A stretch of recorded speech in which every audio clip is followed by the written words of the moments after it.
I'm Katrina Zish in for Greta Van Susteren. This is The Record. All eyes are on the primaries. Tomorrow, voters in Maine, Nevada, North Dakota, and South Carolina head to the polls for the primaries ahead of the midterms. One race that is getting a lot of national attention is a Democratic U.S. Senate primary in Maine. Something tells me you've heard about this one.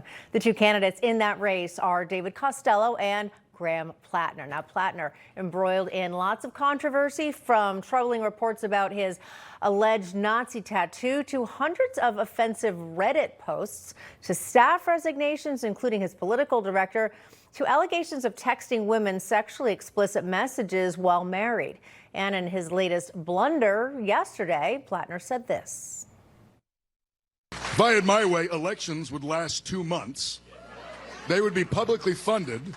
And if a billionaire looked at a TV ad the wrong way, we'd put him in jail. I got a lot of criticisms about the way this government functions.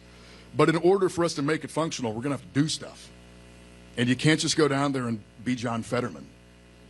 And just kind of just sort of be like that is not, he said mean things about me. I'm allowed to say that. Well, the winner of the Democratic Maine Senate primary will face incumbent Republican Maine Senator Susan Collins. Saturday Agenda host Rob Astorino is live in sunny Portland, Maine with the very latest. Rob, you have a great shot there. Beautiful day, but boy, very interesting things happening up there in Maine. What can you tell us? Well, I didn't get my first lobster roll yet, so that'll come a little while later. But I have had a chance to talk to some folks here in Portland about this race. A lot of people understand what's going on tomorrow, and they know kind of who Graham Platner is. But how did he get started? I mean, where did a guy like this come from? So the backstory is you've had some very progressive Democratic strategists with labor unions kind of looking around the landscape for somebody that could be kind of the blue-collar guy to run against Susan Collins. So they came up with Graham Platner and asked him if he would run. He said yes. I think, though, they forgot to do the opposition research because, whoa, I mean, we know a lot of the stories that have been coming out on him with, I think, a lot more. But, I mean, just the stuff that we already know. Forget the DWIs, forget the, all women must be believed, and now all of a sudden they don't have to be because it's a Democrat instead of a Republican, where his ex-girlfriend has come out and said he got very physical with her in ways she didn't want.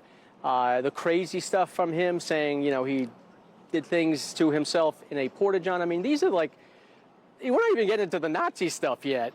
And this is what they've got to choose on tomorrow with Janet Mills, still the governor, still on the ballot as a choice and really not running. He's going to win big tomorrow. And we had a chance to talk to some folks here in Portland about the race and whether or not they're going to support him or not. When hurtful things I said on the internet a decade ago came out into the public, as I shared my personal journey through PTSD and darkness of recovery and accountability and growth, Maine had my back.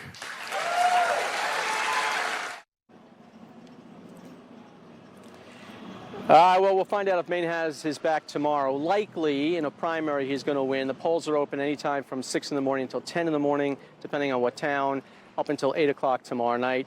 He will likely win big and be the nominee going up against Susan Collins, who's going for a 6th term. Now, people are saying, well, if it gets worse, what happens? Can he be replaced? He can up until mid-July, but he would have to agree to that. That is unlikely, so it is pretty likely, and fortunate maybe for Republicans, that Graham Platner is going to be the nominee for the Democrats. The ones I spoke to today, they were all for him. It didn't matter what his past was. They were sticking with their party no matter what. Pretty crazy, huh? Back to you. Yeah, Rob, it sure is crazy. And, I'm surprised, though, that as you hear about the allegations and the facts that have come out against Platner, that some people just don't think that his behavior has been so reprehensible that they would vote for another Democrat. No one's even asking them to vote for a Republican in this primary. Yeah, it's like, it's almost like it's them versus us. That's kind of what it is. And the us includes Platner, so I'm going to vote against them no matter what. And that includes Trump. I can't stand Trump. They're not like outwardly against Susan Collins. It's just Republicans or Trump. And Platner's their guy. He stands with them. He's very, very progressive. even though he's a train wreck as a person, or at least his behavior has been.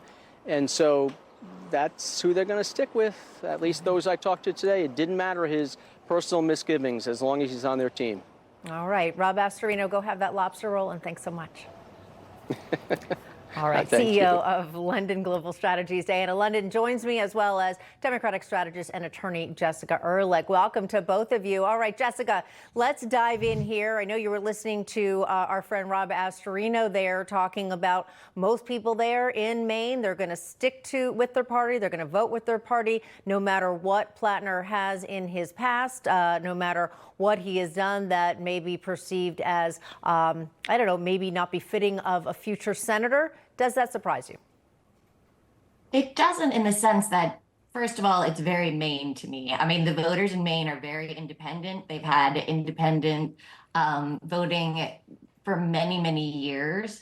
And there's a lot of changes in terms of population that's occurred in Maine. I think, we've heard just anecdotally from a lot of voters that they're sort of holding their nose to vote for him. I think if there should have been or could have been more of a push to have write-in ballots or folks voting for the governor, who is now, as was mentioned, suspended her campaign, that could be a positive thing. But a lot of Democrats on the national stage, like Ro Khanna, Bernie Sanders, Elizabeth Warren, are all standing with Platner right now. So in general, I think Rob said it very well. This has really come down to a sort of very partisan situation. They, regardless of Susan Collins' record, she's a Republican, so she's with Trump, and they're very anti-Trump, anti-Republican right now in terms of the electorate there and the Democrats in Maine. Also, Diana, we know that Susan Collins has been serving as a senator for over 29 years. So also, I'm wondering if a lot of potential perception there also just might be that she's just simply too old, and maybe Maine voters just want something, quote, new and different. Well, I think what we're seeing in Maine is a Democrat Party so desperate for power that many of its old members are publicly expressing concerns about their leading candidate, yet party establishment is still lining up behind him.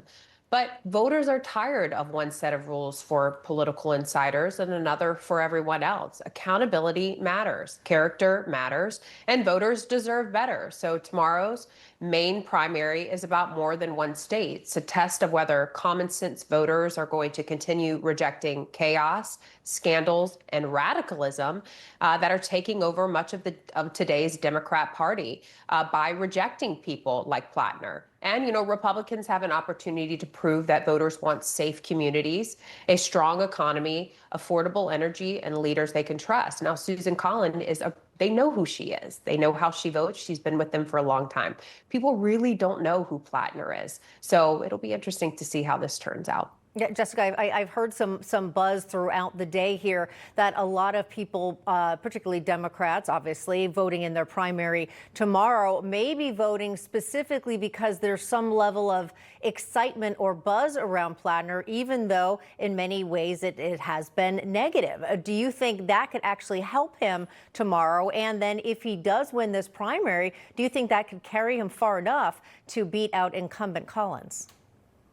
I mean, that's the gamble here. I think definitely it speaks to just that personality of the Mainite to begin with. They're very sort of rebellious. They like the fact that he's an outsider, right? There's this whole idea and sense, I think Diana touched on it a little bit, that yes, and you did, Susan Collins has been there for 29 years. People know her, and she's very solid. I mean, you can pretty much see her track record. She doesn't throw surprises or punches.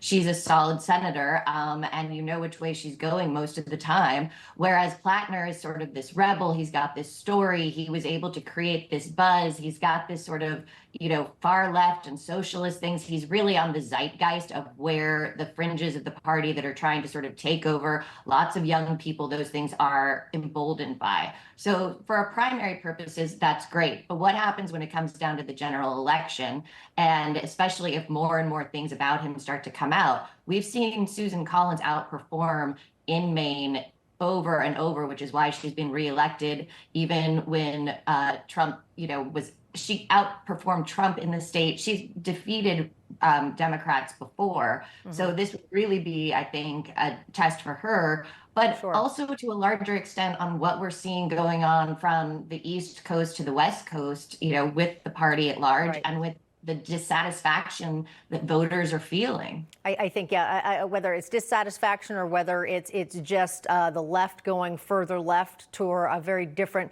type of Democratic Party, really more of the progressive party. Again, we don't know, but Maine voters, of course, will be deciding tomorrow. We'll be watching. Jessica Ehrlich, Diana London, thank you. Thank you.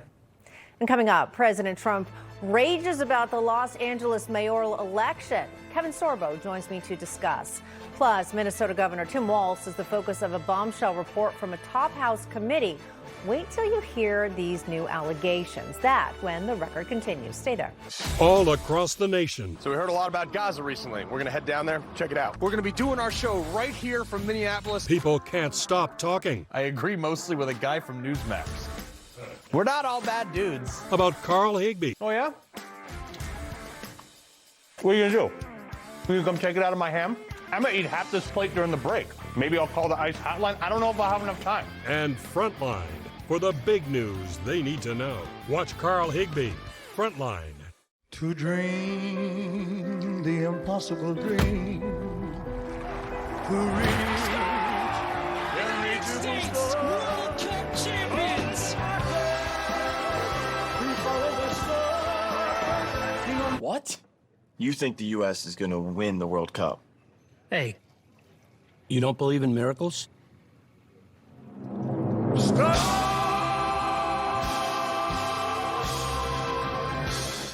Doctors say having a medical emergency kit is like having an urgent care and pharmacy at home. Let me bring in Dr. McCullough to explain more. Most people know when they're getting sick, but waiting to see a doctor is often too late. So the key is having medicines before you need them. Yes, and it includes doctor-prescribed medicines to treat common and serious issues like generic Z-Pak, amoxicillin, antibiotics, antivirals for flu, pneumonia, strep, ear and sinus infections, UTIs, and more. So it is like having an urgent care at home. Exactly. No waiting, no pharmacy, no copays. You feel better faster and avoid serious complications and hospitalizations. How do you know what to take? Just match your symptoms to the doctor-written guide or schedule a quick telehealth call. Great advice. I understand ordering is fast online, and we've put the website and $45 off code on the screen. Thank you, doctor. Visit urgentcarekit.com/news, promo code news. Welcome back to The Record. I'm Katrina Zish in for Greta Van Susteren. Well, a huge turnaround in Los Angeles. Now, last Wednesday, a day after the mayoral election, Spencer Pratt, the reality star, he held a comfortable lead. He had about 30% of the vote compared to Nitya Raman's 22%, and that is just about 40,000 votes. Incumbent Mayor Karen Bass already had clinched her spot in the runoff. But Los Angeles, yep, they are still counting ballots. Why? Well, because under state law, mail ballots can be received at local election offices up to 7 days after the election. They must be postmarked on or before Election Day. And in that time, Raman has picked up tens of thousands of votes. And now she has overtaken Pratt to clinch her spot in the runoff. That is a net swing of 43,000 votes. Today, Spencer Pratt said, quote, "Folks, we are dealing with a fraction of a percentage point difference. There's still hundreds of thousands of votes outstanding, and LA officials have given us the next 3 weeks to count," end quote. Actor, director, and producer Kevin Sorbo joins me now. Kevin, thanks so much for joining me on The Record. You know, you and I spoke last week on American Agenda about all of this. I know you said you have long moved out of Los Angeles. You said it's so much better, but again, you know the pulse of that city, especially how it kind of beats blue. Are you surprised about the new results that we're seeing with Spencer Pratt coming up a little bit short? You know, I'd like to say that I'm surprised, but unfortunately I'm not. I mean, this seems to be a common problem with all the blue states out there in terms of counting their votes when the other states seem to get it done within a day or two. It's just unbelievable. I think they're using Common Core math to count their votes. I think that's what's happening right now in that state. And we all know Common Core math takes about 10 times longer than the good old-fashioned 2 + 2 = 4. So that's where I'm at it. But, you know, it's just... Once again, I'm going to blame the horrible education system in California that they're unable to get this thing done, and it just happens all the time. And ironically, I can't scream voter fraud, but ironically, all these votes seem to be going to the progressives, to the liberals once again in a blue state. Shocking. Yeah, but isn't it also sort of typical when there are mail-in vote options that Sure. Democrats and progressive do tend to take advantage of that more than Republicans? Why do you think that is? Because they're more organized then. They're more organized with their cheating. Do I think there's voter fraud? Yes, I do. I mean, I joke that I say that it doesn't go on, but it goes on all the time. And it's been going on for a very long time. But mail-in voting is just going to make it keep on continuing. You can do whatever you want with that. We need to get rid of mail-in voting. You get one day to vote. You show up, no matter how you got to do it. We make it a holiday. You don't have to go to work that day. You go in and you vote. We'll come up with a way where people in hospitals and the service members and things like that. But you get one day to vote, and then that's it, and move on and show your ID. When it's blatantly obvious, when the liberals, when the Democrats say that it's racist to show an ID, they come up with the stupidest reasons that's racist. When I see plenty of people of different colors on airplanes, I fly a lot. I know they showed an ID to get in the airplane. So it's absolutely stupid, and we need to stand up as we the people once again. People stop being sheep and wake up. All right. We know that yesterday President Trump discussed this very election. Yeah. Let's listen to what he said. It's 4 days, and they aren't even close That's to coming up with That's how they count You know the why they're votes in doing that? California. Because they're cheating on the election. Do you have evidence to support All I that? have to do is look. All I have to do is look. That's not And I evidence. listen. And I listen to people, and let's see what happens. But, sir, that's not evidence. Do you think and it's appropriate That's how they that count the votes in Do you California. think it's appropriate that they have an election, and 5 days later they're nowhere close to picking a State winner? and local officials acknowledge they are slow. They're urging. No, they're crooked. They're urging the crooked. votes to be counted quickly. That's how they vote They're in crooked, California. just like you're crooked. Your press is crooked, and Meet the Press is crooked. Obviously, that was an excerpt from that Meet the Press interview with President Trump and Kristen Welker, where he got up and actually walked away. Very, very frustrated president there. But also on Friday morning, U.S. Attorney in California said, quote, California's election system has serious structural vulnerabilities. Universal vote by mail with no voter ID requirements creates conditions where fraud can go undetected and unpunished, eroding public confidence without commenting on any specific investigation. My office has multiple election fraud investigations underway in coordination with FBI Los Angeles, end quote. Now, again, here at Newsmax, we are taking the election, we're taking the votes exactly as they have been counted, and the results are the results. But at the same time, people in America are allowed to investigate election results. We're hearing that might be what's happening. You mentioned some of your concerns about the mail-in ballots, and also you touched on the voter ID. Let's talk about that, because that is something that would seem straightforward, but for some reason it's not, particularly in California. They've been arguing about it for such a long time. I remember hearing about this from somebody about 15, 20 years ago, saying that it was racist to ask somebody to show an ID to vote. And I go, I've got to show an ID everywhere I go. If I want to just go in and get an airplane, if I want to rent a car, if I want to get, whatever it may be, when they ask for an ID, you got to show an ID. I've been carded when I was buying beer one time, and I go, my gosh, I'm like decades past that, but I'm flattered, I guess.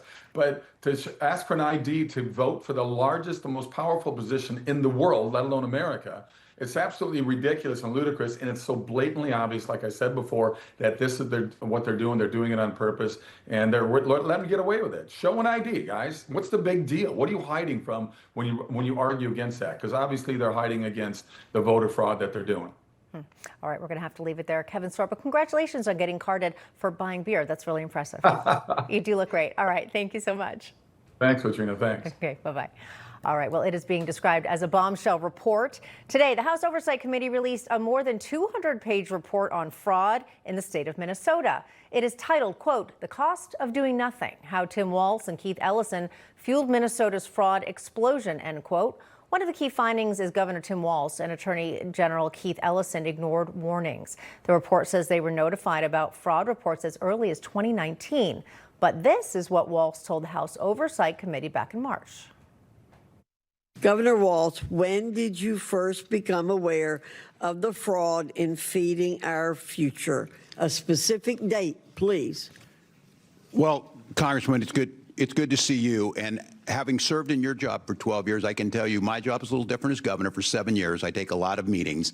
I certainly wouldn't specifically state, but I think during that pandemic, I think by late 2020, we started to see the irregularities. They were flagged. And I will note that we cooperated. State officials were aware of the fraud in early 2020. So you're asking when in my office, the governor became good, and I don't have a specific date. Well, the report also found the failure to prevent fraud resulted in about $300 million in federal child nutrition funds and $9 billion in Medicaid-related funds. Now, as of this moment, neither Governor Walz nor Attorney General Keith Ellison have responded to that report. Member of the House Oversight Committee, Texas Republican Congressman Michael Cloud joins me now. Congressman, thanks so much for being with me here. Seems like a bombshell report. We just heard that clip from Tim Walz back in March. Not really sure when the date was. Does ignorance of a problem release him from being responsible for a problem? No. When you're the governor, the buck stops with you. And as the report shows, he did know as early as 2019 and did nothing about it. As a matter of fact, 30 whistleblowers were interviewed and suggested and detailed out the many ways that whistleblowers were retaliated against. And so they did not only stop it, but the state seemed to be encouraging this kind of fraud. And when you're talking about $9 billion of fraud in an $18 billion program, I mean, you're flipping a coin whether it's a program for Medicaid or it's a program of fraud at that point. And so this isn't just missing some reports around the edges or those kind of things. This is pretty massive fraud that they perpetrated upon the American people. Yeah, those sizable numbers, very, very hard to ignore, it would seem. Okay, so the committee released the findings, as you did. So what happens next? Any potential criminal actions that could be taken against these figures, these people behind this, including Governor Walz? Yeah, the DOJ has taken some action already. I think over 100 people have been arrested. 60 have either been convicted or pled guilty. There's still a lot more work to be done. This went pretty high, and so we need to continue to look into that and have the DOJ do their work. Here on the congressional side, there's a couple things we have to do. One is we've got to change how this program is set up to where states are incentivized to do this. They took some wrong incentives that are built into the program, and of course they took the fraud to the extreme end of it. But the fact that the program is set up in such a way that states are incentivized to defraud the American people is a big problem. And then the other thing we've got to do is we've got to take the savings that we're finding in waste, fraud, and abuse and to turn that into savings for the American people. So if we find $9 billion of fraud, that should turn into $9 billion of savings for the American people. So we have our work cut out for us still. The DOJ started, but they're going to continue to pursue this. A lot of work to be done. But one of the big things the American people need to do is stop letting politicians get away with virtue signaling using the taxpayer dollar, in a sense. To every time you send money out the door, it's a pat on the back for the politician, as if it was money going out of their charity budget, when oftentimes if we're not doing the due diligence to look into this, it's just money going out the door to wrong and nefarious uses. Congressman, we know that we have not gotten a statement yet from Tim Walz about this. I'm not sure if any of your Democratic counterparts have responded to you. Have you spoken to them? Are they concerned? What has the reaction been there? You know, we thought that once waste, fraud, and abuse was being uncovered, that this was going to be really a bipartisan issue. This isn't a programmatic issue or a policy issue in the sense of just weeding out waste, fraud, and abuse. But we found out that as we pulled back the onion, so to speak, on fraud, that it was going through NGOs. Basically, it was this whole money laundering scheme that was underlying the leftist principles and all their activities. So you have all these NGOs that are basically get out the vote machines that are through all these little hoops being funded by taxpayer dollars. And so we're not seeing the full-throated bipartisan effort in going after waste, fraud, and abuse. As a matter of fact, we see them protecting it. It's it's unfortunate. It's incredulous, really. Yeah. It sounds like you're even surprised by that, especially when you're talking about these massive numbers with money being essentially stolen from taxpayers. Congressman Michael Cloud, we are out of time, but I appreciate your time here on The Record. Appreciate it. Have a great night. And coming up, has the time passed for a deal with Iran, and is the war picking back up? We're going to get into that topic when The Record continues. Stay right there. Wake Up America Weekend. Good morning, I'm Kyle Lauder. And I'm Kenzie Beach. It's a Wake Up Weekend with Kyle and Kenzie. We're here to help kickstart your weekend. Grab your coffee and join us at 7 a.m. only on Newsmax. Think you need a new roof? Think again and save thousands. We'll help you put off the high cost of a roof replacement for at least 5 years. Or 10. Or sometimes even 15. We're America's most trusted roofer because we always try to save your roof rather than replace it. We'll restore your roof for a fraction of the cost of a new one. But don't wait. If your roof loses too much protective coating, it's too late. Call now or scan the code and we'll give you an assessment of your roof for free. What's gold is new again. Pardon the pun. But considering gold has been used as currency since around 550 BC, it has been on fire the past year. I'm here with Daniel Boston, the founder of Preserve Gold. Why is gold so stable and such a good investment for many people? Take the central bank, for example, the Federal Reserve. They print money out of thin air, and then they take that printed money to go buy hard assets like gold to protect themselves against the very risks that they're creating. So I always tell people, don't do what the big players are telling you to do. Do what they're doing themselves. Yeah, watch what they're doing. That's correct. Okay. If people are interested in investing with Preserve Gold, how do they get started? Text Newsmax to 50505 to get your free information and up to $15,000 in free gold and silver with a qualified purchase. That's right. Text Newsmax to 50505. All right. No way you can miss it. I am a Gold Star spouse to CIA officer Casey Clark. And he came home. By Monday, he had struck a very high fever. They put him on a ventilator. Definitely the hardest moment to have to tell a child that their father was passing away. Tunnel to Towers coming into our lives has transformed us. To have your home paid for, I really am so grateful to Tunnel to Towers. These days, supporting the right causes matters more than ever. That's why I chose Patriot Mobile. They're not just a great mobile service provider, they're all about giving back. Every bill helps support causes we believe in: family, faith, and freedom. You get great nationwide coverage on all 3 main networks. Even better, you're doing it with an American company that stands up for us. It's time to make the switch, y'all. Let's support a wireless company that's got our back. Go to patriotmobile.com and make the switch today. Kevin Sorbo here, and I have an important message to share. The government needs more money, your money. If you owe the IRS back taxes, they can garnish your wages and levy your bank accounts. They can even seize your retirement or take your home. Don't let the IRS target you. Call the professionals at Tax Network USA. Their tax lawyers and enrolled agents are experts in powerful programs that may even help you eliminate your tax debt. Call for a free consultation or visit tnusa.com. My mom had her identity stolen, and seeing just how stressful that was changed everything for me. Now, I use the Experian app to check my FICO score and even get real-time alerts. It helps me feel in control. Get started with the Experian app. The Middle East is relatively quiet now, but that was not the case over the weekend. Our Middle East correspondent Zach Anders joins me now from Tel Aviv. Zach, what can you tell us? Busy weekend over there, to say the least. Yeah, sleepless one too, Katrina. The president urging both Iran and Israel to back down, immediately stop shooting, he says. Israel is moving their hospitals into underground shelters. This entire region bringing their defenses to their highest state of readiness. We're tipping back to war. At least it seemed that way about 12 hours ago. But with each passing hour and the lack of the missiles filling the sky from the Iranians, it's starting to feel a little bit better. Now, Israel attacked air defense sites and chemical plants inside Iran. Retaliation for Iranian missiles that were fired at an Israeli airbase last night. Iran had warned they would conduct such an attack if Israel launched strikes on Hezbollah in Beirut, Lebanon, which they did Sunday afternoon.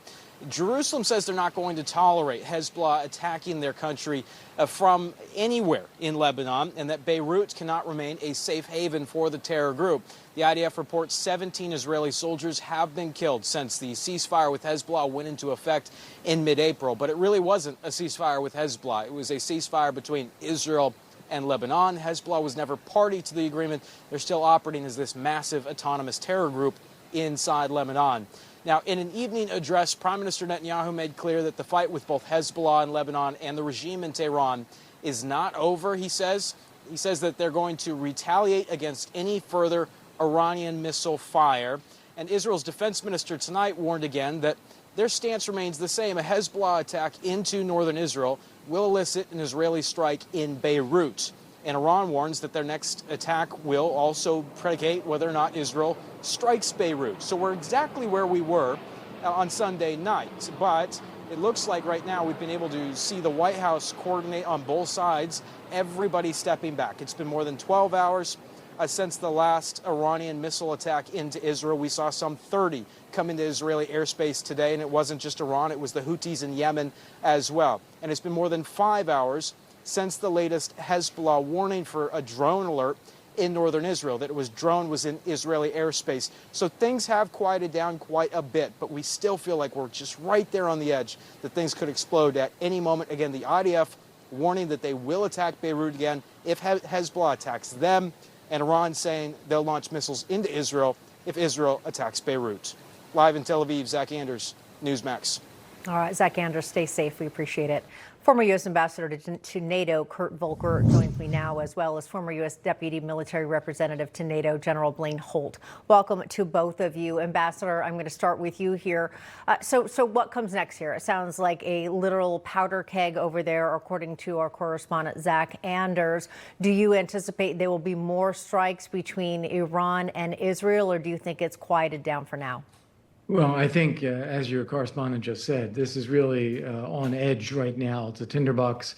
I think President Trump really wants to get a deal with Iran that would open the Strait of Hormuz and get Iran to commit to not developing a nuclear weapon. And as soon as he can get that, he will try to get that deal and push it through. And then he's going to put a lot of pressure on Israel to stop this for good now. But we're not there yet, and the Iranians are still holding out on a deal. That means time will continue to go by. I think President Trump's patience will be tested. He may strike Iran again. And I think we do run a risk that Hezbollah will provoke Israel. Israel will indeed attack, and then we'll have more fighting between Iran and Israel as well until we get this deal done. General Holt, how do you see all this playing out? Well, right now, the Iranian regime, or the three heads of the Iranian regime, because they're having their own unity problems, they're still betting on the fact that the midterm elections in the United States are going to provide more pressure to get where they want to be. But they're running out of time internally. There's oil being dumped into the Straits of Hormuz. Things are falling apart around them. The IRGC is not getting paid. So I think when in this game of chicken, diplomatic chicken, where they're staring each other down, the advantage is clearly with President Trump. But that means he's going to have to do the diplomacy all over the region to kind of keep things tamped down while we get to this place where the IRGC is cornered, has no weapons, no money, and the Artesh army probably unifies with the resistance of Iran, and then probably Gandabaf and Aragachi and maybe Pezeshkian start to form what looks like a government that can be negotiated with. But there's so much we can't see right now because they are doing diplomatic sausage making at the highest level. And I do see the military getting back involved to finish the deal. Ambassador Volker, you said that obviously President Trump's #1 goal is to get that no nuclear weapon deal with Iran. They have hinted that, oh, sure, we'll agree to that, but then they've made it very clear that they will never agree to that. So you do think it is possible that President Trump will get what he wants without using a great deal of force, or is that window closing very quickly? Right. Well, I think Blaine framed it very well. It's a question of time.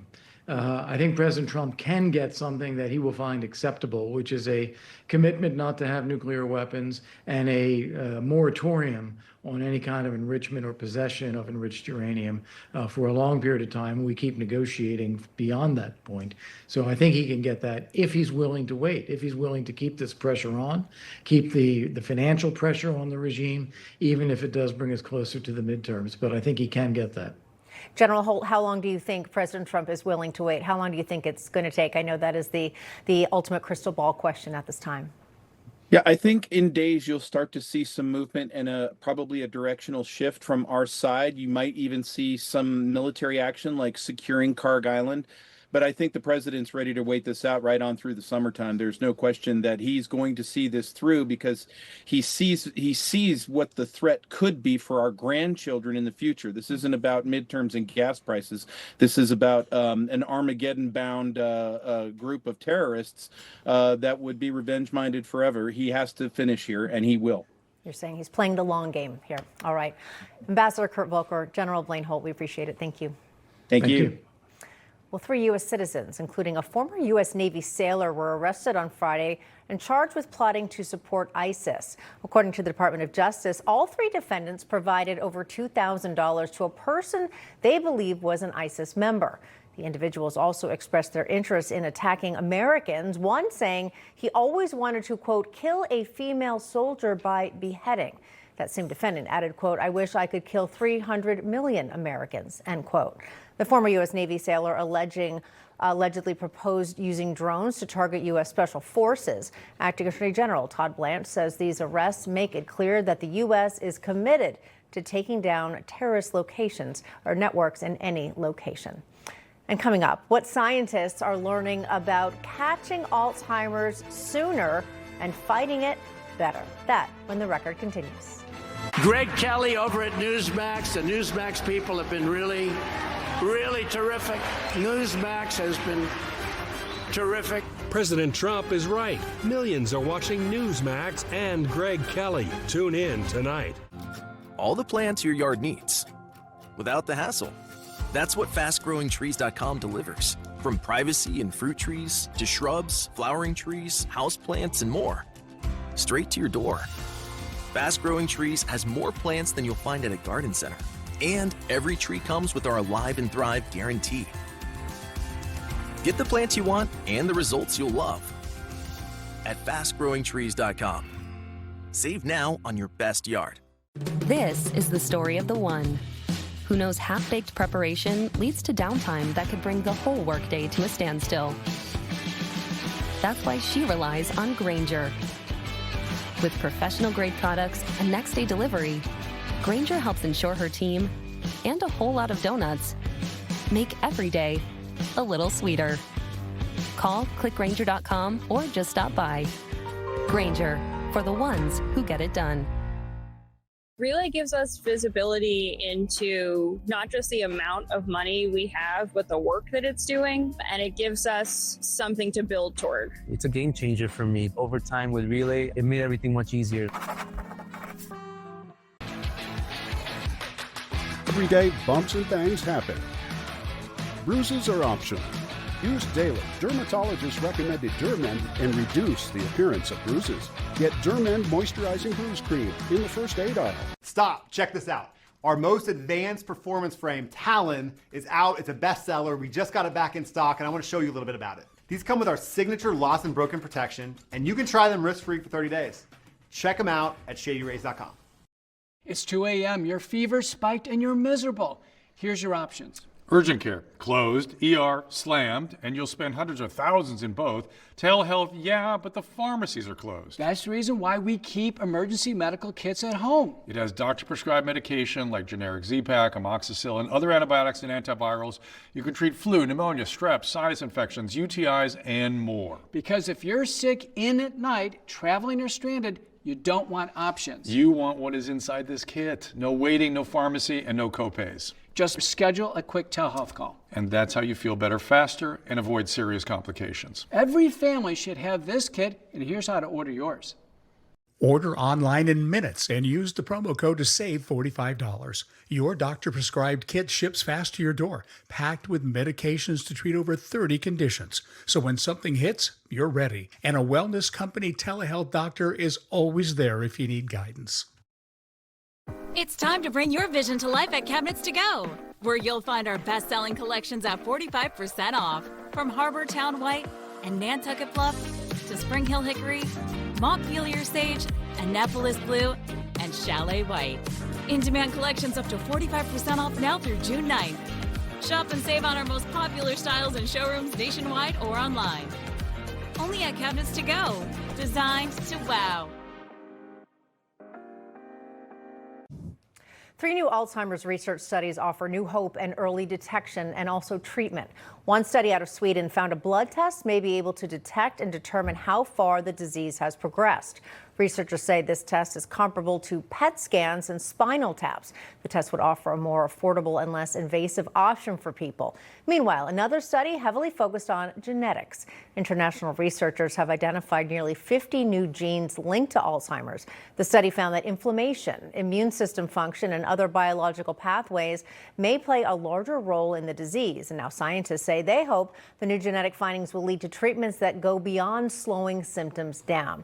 And a third study identified an enzyme which appears to contribute to Alzheimer's-related brain damage. Scientists believe using drugs to block the enzyme could possibly help protect the brain and slow the progression of Alzheimer's disease. To talk more about these studies, I'm joined by Dr. Tom Pitts, a quadruple board-certified neurologist. Dr. Pitts, thank you so much for joining me here in studio. Alzheimer's, a horrible disease that affects so many Americans. I know it has touched your family as well. This is exciting news, but a lot of times with potential cures and potential findings, they sound great, but it's like, okay, in maybe, 20 or 30 years, we might be able to do something about it. What are you most excited about in the innovation in the space at this point? Thank you guys for having me. Like you said, I'm a neurologist. I'm on the front line of this every day. And what I'm excited about, this is a multifactorial process. This isn't just one thing. And so we needed breakthroughs in multiple areas: metabolic health, right? Early detection, easier detection, and then good medicines. And finally, we're coming to the intersection where maybe we're getting all these things lined up and ready to go for patients, easier and more accessible than they've ever been before. One thing, that we hear a lot about, I think, with many health issues is inflammation. And I think you might be thinking, inflammation? What does that have to do with Alzheimer's and my brain? But a lot, you say. Oh, yeah.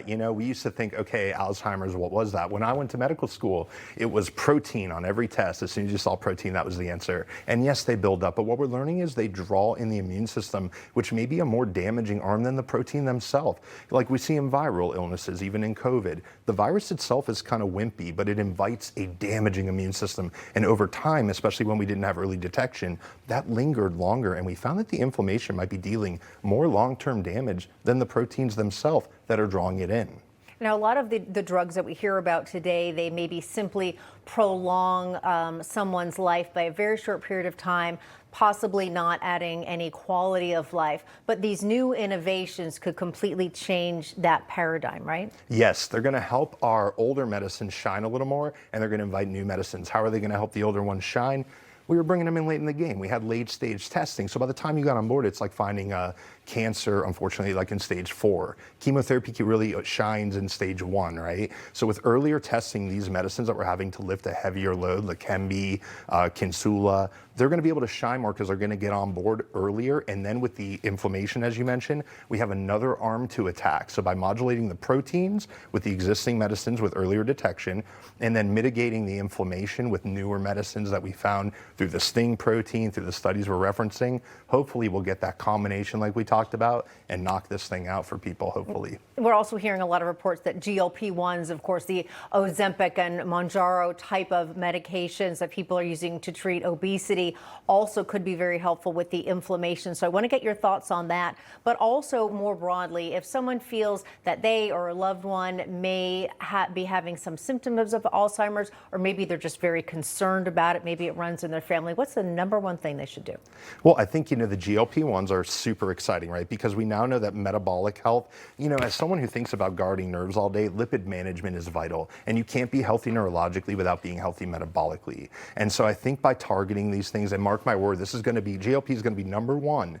I hope we can reference this clip one day in addiction medicine. Wow. It's stopping not just eating, it's stopping other things that hurt the brain over time. So while it doesn't directly influence Alzheimer's per se once you have it, it helps you not get it. And I'm super excited about that. And I hope that that's a massively invested in pathway. And then what would I tell people at the first sign of dysfunction? Make sure you don't have a reversible cause of dementia. You need to go to your primary care. Thyroid disease can mimic it. Okay, vitamin B12 deficiency can mimic it. Other infections can mimic it. You need a workup like that, a complete exam, and you need a multidisciplinary team on board. And don't forget the caregivers. We have to make sure that we're covering them too as they walk this difficult journey. All right, very well said.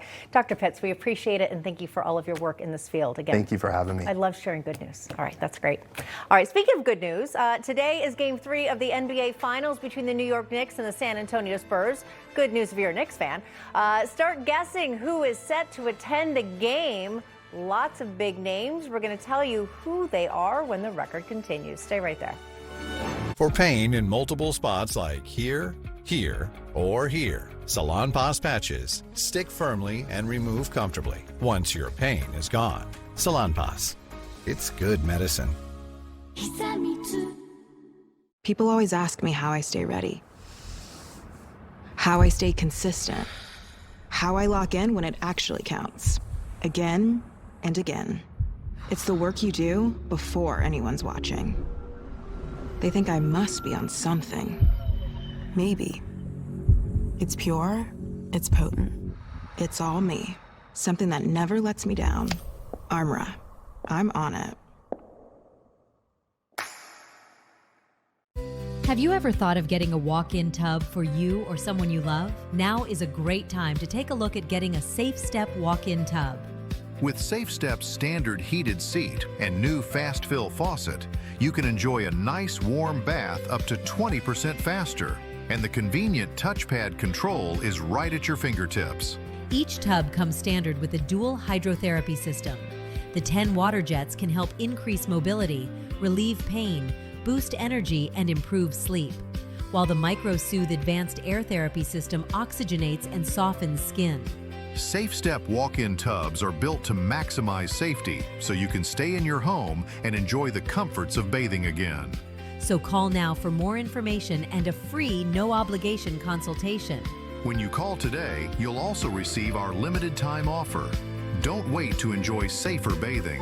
Call 1-800-296-0431. There's no way a mouthwash can prevent bad breath for 12 hours. You're right, Val. Mouthwash can't, but this is dentist-developed Smart Mouth Activated Mouthwash. Activated? Yeah, if your mouthwash isn't activated, it's not Smart Mouth. See, this plus this activate for 12 hours of bad breath prevention, guaranteed. Try it. You won't have bad breath in the morning. Good night, Phil. Get dentist-developed Smart Mouth today. It's the smarter mouthwash, available at these fine retailers. The first time I experienced vertigo, the room was spinning, like I was in a clothes dryer. Then I started taking LipoBalance support. Its ingredients are clinically shown to help reduce dizziness and spinning. Take back control with lipoflavonoid. Don't kibble your dog. Hey, Dr. Marty. Hey, back. What's wrong with this? Let's check it out.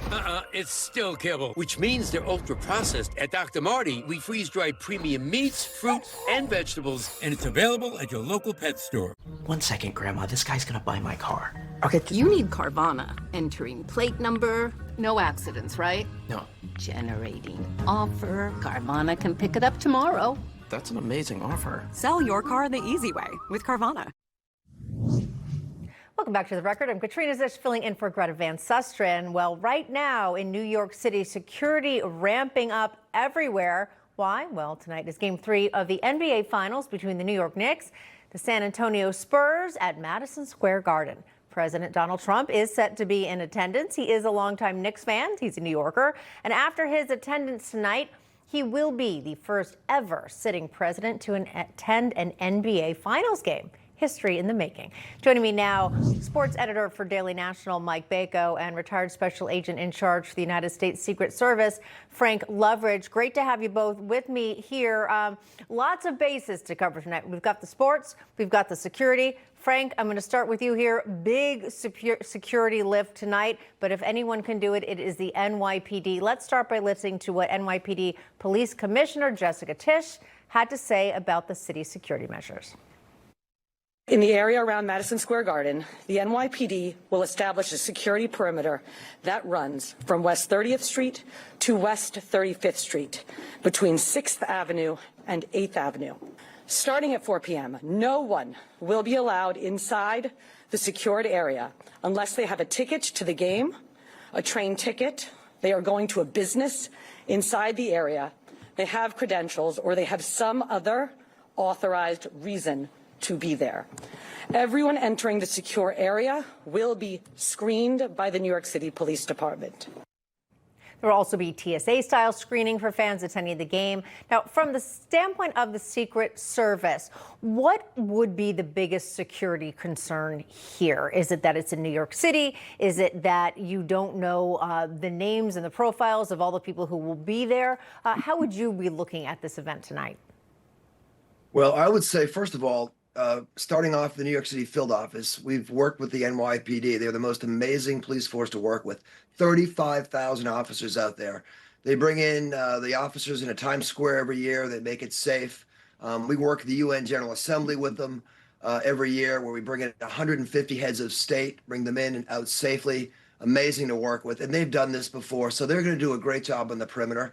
The one thing I would be concerned about as far as that goes is spontaneous crowds that may erupt. I know that they moved away the watch parties. They've got one in Brooklyn Bowl. They've got one out in Central Park, and they've vacated them from that area. But we have to keep our eyes open to make sure we don't have these crowds.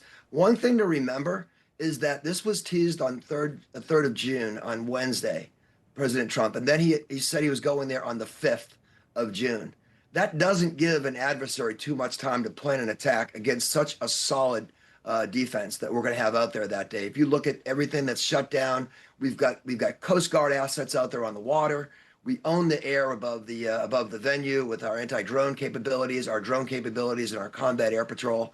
And we own the ground as well. The only thing I would say is Penn Station being underneath a major transit hub, we got to make sure we saturate that with our police as well as our undercover agents, and making sure that we detect something before it happens and get the word out quickly. But all in all, I feel very confident tonight, very confident. Yeah, and also there was that very random stabbing outside of Penn Station just last night. So obviously that raising alarms as well. Mike, changing gears here, let's talk about those in attendance, also requiring some security. Another special guest, New York City Mayor Zohran Mamdani. Now that said, would Mamdani and Trump's attendance potentially be a distraction for the players, or is it really more of an annoyance for the fans just because of all that security? Yeah, players don't necessarily care about all this. It'll be completely off of their radar, provided that they're already at the arena. Our newsroom is on 7th and 36th Street. So we have been hearing sirens. We have been hearing all the commotion and the setup trying to get in. The strictures to get in are so tight. We saw this during the U.S. Open as well. They actually had to delay the start of one of the semifinal or final matches by 30 minutes. I think if you're a watcher at home, certainly if you're attending the game, I would not be surprised if this game started later than originally planned, just because of the security measures of getting in. It's going to be all-time security trying to get in. And these are 18,000 fans that have waited generations in their entire life for this. So I'm sure a lot of these Knicks fans want the focus to be on the game. And Frank was mentioning that all of these watch parties, all this revelry that was going on outside of MSG, that's completely going to be gone. So this fan experience, in a way, is going to be pretty muted. Yeah, well, as much as it can be muted in New York City, and if the Knicks win it in 4, that'll be 53 years since they won the NBA title. I might be a little biased. Go Knicks. But again, if we're going to be safe, it's going to be anywhere, especially here in New York City. Mike Bako, Frank Loveridge, we appreciate your joining us here on The Record. Thank you. Thank you. All right, and coming up, there has already been a security breach with the World Cup. We'll get to that. We're going to take a quick break right now. We'll be right back. Hey, I'm Carl Higbee from Newsmax. Look, I'm unapologetically pro-American, and honestly, this is the one place that lets me call it how it is. I'm not holding back. I'll give it to you straight every single night. To dream the impossible dream, to reach United States World Cup champions. What? You think the U.S. is going to win the World Cup? Hey, you don't believe in miracles?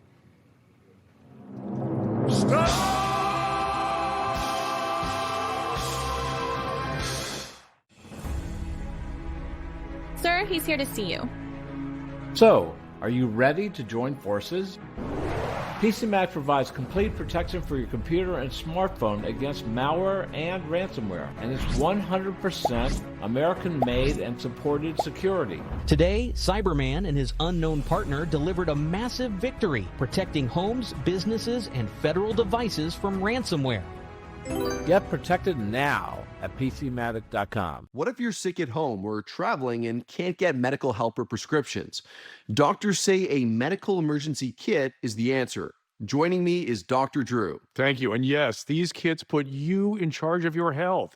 They come with physician-prescribed medication to treat multiple common and some serious issues as well. What are some examples? Sure. Generic Z-Pak, amoxicillin, other essential antibiotics and antivirals that treat flu, pneumonia, strep, ear infections, sinus infections, urinary tract infections, and more. So it is like urgent care and a pharmacy at home? Exactly. No waiting, no pharmacy, no copays. You feel better faster and avoid serious complications. How do you know what medicines to take? You just match your symptoms to the doctor-written guide or schedule a quick telehealth call. Sound advice. Order online in minutes at the website below and save $45. Thank you, doctor. Visit urgentcarekit.com/news, promo code news. It's me, Ricky. You know me. You grew up with me. I'm 56 and a half years of age. I am using this right here, Fatty 15, to get me to feel and look the best I've ever felt at my age. The C15 nutrient in Fatty 15 has been known to strengthen our cells and slow the aging process at a cellular level. And it is a game changer for your overall vitality. I urge you to try Fatty 15. Give your cells what they need and give yourself a chance with more time. We can all agree, steak is for dads. Grill dads, charcoal dads, tongue-snapping dads, united by their love of steak. His perfect gift is waiting, plus 8 free burgers at omahasteaks.com. The Ridge wallet is iconic at this point, but I'm just going to speak facts here. It's slim, it's RFID blocking, it's awesome, it's comfortable, I love it. I carry it every day. And then every wallet at ridge.com has like an unlimited lifetime warranty, so you don't have to worry about it falling apart. Check it out at ridge.com. Nobody wants to put a new roof over their head. It's too expensive. And if they can extend the life of that roof and get 5 more years or 10 more years, it's a no-brainer. What RoofMax does is it helps people in that they don't have to spend that $15,000, $20,000 on a new roof. They can spend pennies on the dollar. The RoofMax product was a small percentage of cost of replacing a roof. Get your roof treated now, but pay later, with no payments for a full year. A World Cup warm-up match had to be stopped when a rowdy spectator invaded the field. This dog disrupted the match in Paraguay while he ran onto the field, greeted some of the players, and then he lay down in the middle of the grass. Pretty cute there. Thankfully, security was able to gently lift him off of the field. Their next match will be against the USA on Friday. That's all that we have tonight on The Record. Thanks so much for watching. Ed Henry, The Big Take is next.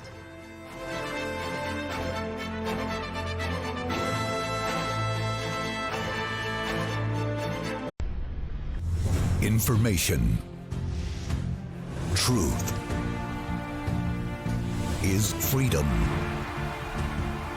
Is Newsmax. It's real news for real people.